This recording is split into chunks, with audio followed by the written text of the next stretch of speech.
Welcome back into the Bettor Hour. Before we proceed, make sure to bet responsibly. Visit haveagameplan.org for more information. As we know, it is a marathon, not a sprint. All right, San Diego Stingray shuffle on over the monitor. We're talking about what's trending, and the San Diego Padres are headed up the 5 freeway through a lot of rush hour traffic, saying hi to Disneyland and landing at Dodger Stadium. We got white on the hill for the Dodgers and Joe Musgrove, the San Diego kid who is 8-1 and a sensational starting pitcher this season to kick off his campaign. He has a win in 5 of his last 6 road starts, and the Pods are 4-0 in Musgrove's last 4 road starts versus teams with a winning record. So he's doing it on the road, and he's doing it against quality opponents. Meanwhile, Mitch White here for the Dodgers. Now, he's come out of the pen 5 times this year,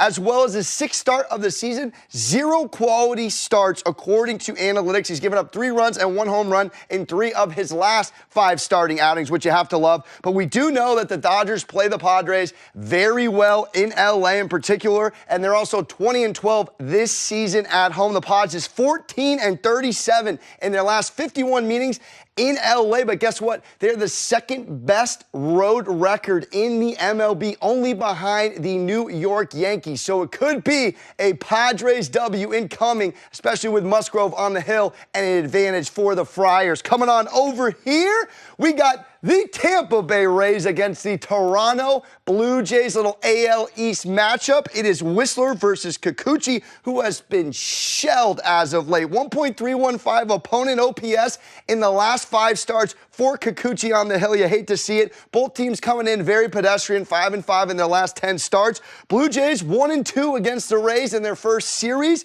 The Rays have won their last 8 games against the Jays following a home loss, which is a huge trend here, and 9 of the last Blue Jays 10 games have gone over the total run line as we see it at 9.5, and with what Kikuchi has done as of late, could be a surefire over bet there. Now, the over is also 6-0 in the Rays' last 6 games versus left-handed starters, and 4-0 in the last Blue Jays Thursday games. It's also hit the over in Kikuchi's last 6 starts, and I've hit the over on saying Kikuchi on this segment. Cruising on over here, we got the NL East. It is the Atlanta Braves and the Philadelphia Phillies. We've seen them dance several times this season. It's Ian the Andersons got tickets to the game against Aaron Nola. Anderson with a 4.60 ERA, Nola with a 2.98 ERA. Now, Nola has a .90 ERA in his last 4 starts, averaging 7.5 Ks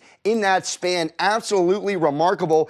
With the Braves have won their last 11 games against NL East opponents following a road win, and we know what they've done in the last month and a half. This team is 21-5 in their last 26 overall games. You cannot get much better. They're also playing and closing up end of the series very well. 8-1 in their last 9 on game 3 of the series, and they're 7-1 in their last 8 on the road versus a right-handed starter. So something's going to Jack Nicholson give over here, because Nola and the Braves, this is hot versus hot. We do know that the Phillies are also 6-1 in their last 7 in game 3 of a series, so could be sensational here. And the over-under set at 8.5. And last but not least, coming over to this one, we have another rematch. We just watched them dance. Houston and the New York Yankees are now going to H-Town. You remember, it was a 2-2 4-game series split. Aaron Judge not once but twice said see ya to even out this series, but this could very well be a preview of the ALCS. Astros won the 2nd New York series against the Mets, came back home, and here we are. It's Severino versus Garcia in the first game. The Astros, now we know Severino and Verlander have gone head-to-head before, and the Yanks lost that game, but it's Severino versus Garcia, which is great. And we know that Stanton's been playing out of his mind. He has a home run in 5 of his last 6 appearances. That is absolutely incredible. And the Yanks are 14-2 in their last 16 on the road versus a right-handed starter. The Astros, though, have won their last 10 games against AL East opponents following a road win. The Yanks just 6-13 in their last 19 in Houston, but they are 6-0 in their last 6 Thursday games. The over in the last 4 Astros game ones